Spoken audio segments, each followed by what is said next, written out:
Hello ladies and gents, PepperBelly here, bringing you guys some Ghost Recon Advanced Warfighter for the PC after like 2 or 3 years of the last video I uploaded. Because I had made a video for this game in the past talking about how underrated it was and how it's just like, it's such a great shooter and nobody really tends to know about it, unfortunately, which is a damn shame. And I'm here to kind of like revitalize the game and show you that yes, it is still active, people do play it, and it's fucking amazing because this game is really, really good. If you're into the old school, really, really hardcore, tactical, unforgiving shooters, like the classic Rainbow Six games, SWAT series, maybe even Arma, if you want to go in that direction, but Arma's obviously a hell of a lot more in-depth and more military simulator than tactical shooter-esque, but regardless, it's freaking sweet. This game is just amazing, and the community is tiny. Now, I'm going to go ahead and just get that out of the way. It is a small community, because I went on here and I was talking with a few of the guys that are in this game, and I was saying, like, you know, the community's pretty small. I was bringing that up, and they're like, well, you know, this is actually a slow night. Usually there's a lot more people on, so I was like, well, yeah, that's good, right? You know, more people equals more fun. Now, this is a co-op game you're seeing right now. The last video I uploaded of Ghost Recon, like, literally 2 years ago. It was a long-ass time ago, like in December of 2012 or 2011. I don't even remember. But back when I uploaded that video, it was a multiplayer gameplay I was showing. And this is co-op. And basically it's like, you know, you die once, you're dead. You basically pick out your loadout, and you and your squad and you and your team kind of just go out and try to kill the enemy and do your objective, whatever the objective is. In this case, I'm pretty sure we're just supposed to try to eliminate all the resistance in this area, so kill all the terrorists. And by terrorists, I mean Mexicans.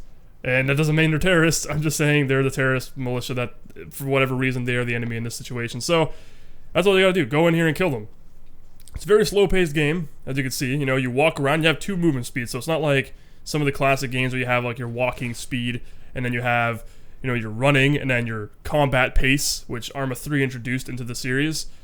It's literally you just walk or you run, and you can't shoot while running, so you have to literally walk, and that's the only way you can shoot. And then of course you can lean, and you can go in crouching, or you can stand up, and you can do like a higher stance, which if you're familiar with Arma 3, you'll know that you can actually adjust your stance by different heights.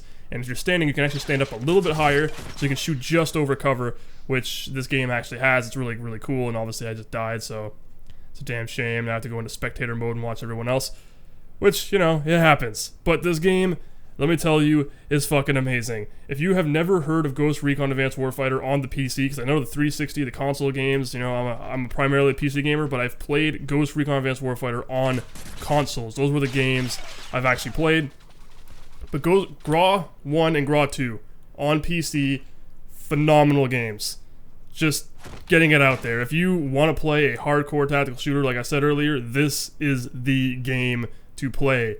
GRA 2 has a way bigger, and I mean like a much bigger community than GRA 1 does. GRA 1's kind of like, it's a very simplified Ghost Recon, I guess you could say, because you have very, like, a small set of weapons you could pick from. You got like 3 or 4 secondaries, like sidearm style stuff, and then you got like maybe 5 primaries. Like there's like 1 sniper rifle, there's a SCAR 8, SCAR L, there's the MRC, and then there's the M8 carbine, and that's literally all you can pick from. And then that's your primaries. And you can adjust the attachments on it, but the attachments are pretty straightforward. It's like you either get a combat sight or iron sights, suppressor, grenade launcher, or foregrip.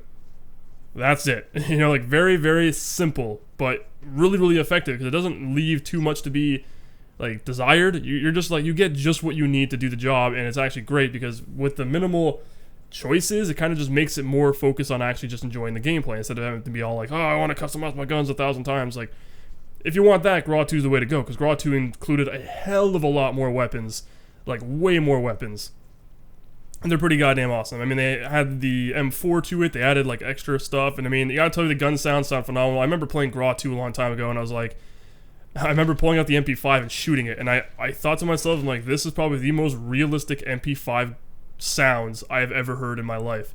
Because it actually took me by surprise, because usually you're like, oh, Call of Duty or freaking all these other games have the most realistic gun sounds. Like, hell no.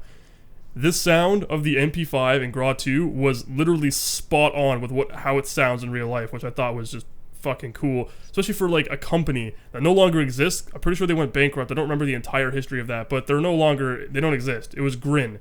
That was the name of the company, and I'm not sure if it was Grin Studios or Grin Productions. I'm pretty sure it was just like Studios or something. Don't really remember. Besides the point though, like, it was just awesome. Like, it's a shame that they are no longer in business because I want more games like this. I mean, when I think about Ghost Recon Future Soldier, I think about how sick it would be to have it in a tactical environment like this with next generation graphics, next generation engines, etc. Maybe like, you know, take this engine but build onto it, make it like, revitalize it, put more work into it, just make it awesome, and then that would be a really, really cool game.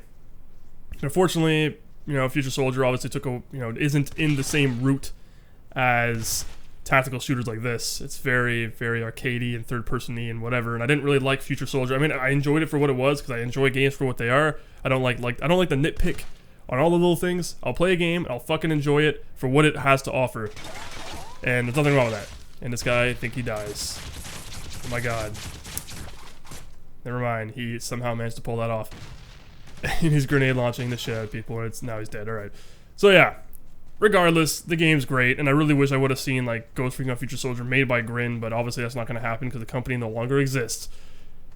So all I'm saying is this: I've been playing a lot of old school games again. I went back and got Fear Combat, and I downloaded the Gross series, and I bought the Splinter Cell series all over again. I'm playing all these old school games, and it's reminding me about how much better old school games are in terms of level design, gameplay, over traditional newer AAA titles.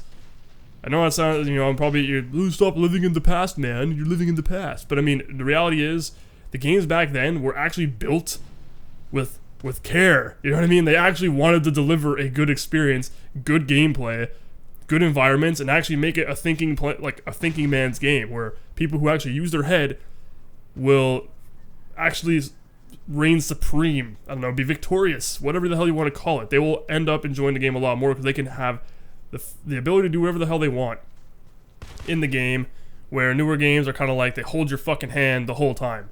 And if you go outside the bounds of the area in which you are currently residing, then they slap you in the face and tell you to where the fuck are you going, or they'll kill you off and be like, you left the battle zone, or whatever the hell you want to call it. You know exactly what I'm talking about. Most games do that now. Where these games, they're just fucking great.